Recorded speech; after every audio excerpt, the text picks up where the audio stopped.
बिस्मिल्लाहिर्रहमानिर्रहीम। आज की वीडियो में हम देखेंगे कि सब्जेक्ट वर्ब एग्रीमेंट का एक नया एस्पेक्ट।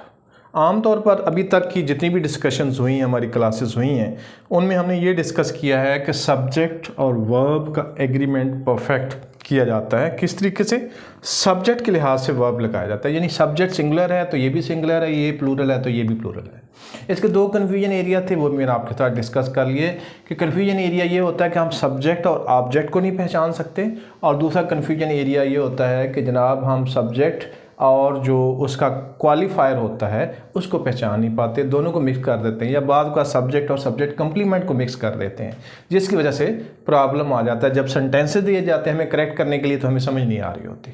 ठीक है जी। आज मैं एक और एस्पेक्ट आपके सामने रखूँगा, उसका नाम ही मैंने रखा है, वो ये रखा है सब्जेक्ट एडजस्टमेंट, कि सब्जेक्ट की एडजस्टमेंट की जाती है। आम तौर पर तो ये असूल है कि सब्जेक्ट के लिहाज से वर्ब एडजस्ट किया जाता है, लेकिन कुछ सेंटेंसेस ऐसे होते हैं जिसमें हम क्या करते हैं कि एडजस्टमेंट किसकी करते हैं?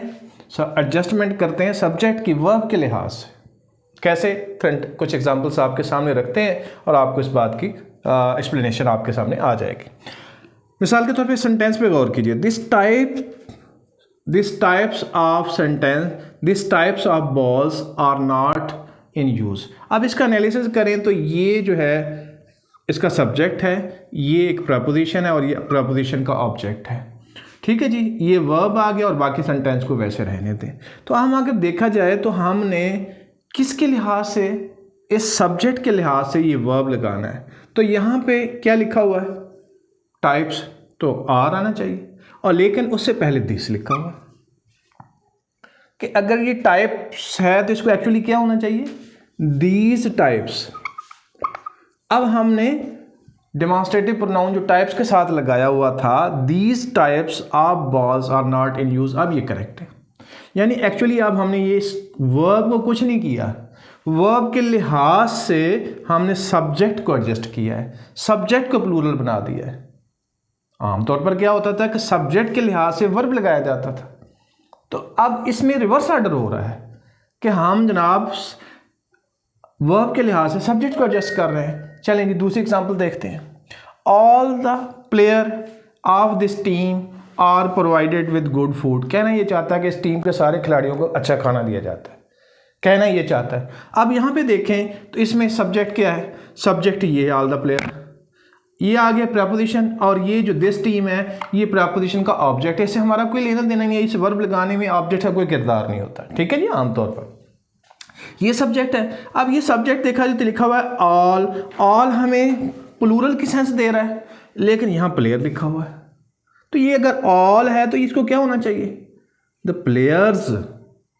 अब हम यहाँ प्लूरल वर्ब लगा हुआ है, तो प्लूरल वर्ब के मुताबिक इसको हम सब्जेक्ट को एडजस्ट कर रहे हैं वहाँ भी। यहाँ भी मेरा मौक़िफ़ वही साबित हो रहा है कि यहाँ हम वर्ब को देख के हम अपने सब्जेक्ट को एडजस्ट कर रहे हैं according to the plural verb.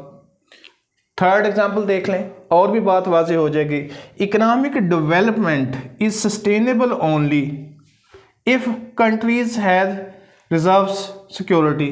अब आप कहते हैं जी इकोनॉमिक डेवलपमेंट सब्जेक्ट है, इज सस्टेनेबल ये उसका जो है ऑब्जेक्ट आ गया। ओनली इफ़ कंट्रीज, ये दूसरा उसका सब्जेक्ट है, यानी जाहिर बात है ये कंपाउंड सेंटेंस है।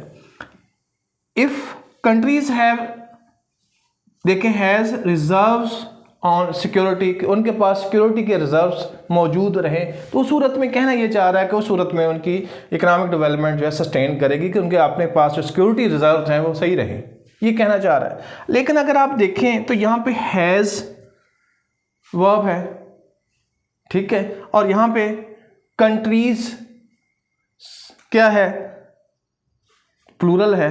तो यहाँ पे या तो हैज़ के मुताबिक इसको कंट्री करें, या फिर अगर कंट्री नहीं करना तो कंट्रीज सब्जेक्ट के मुताबिक इसको हैव करें। दोनों सूरतों में करेक्ट किया जा सकता है।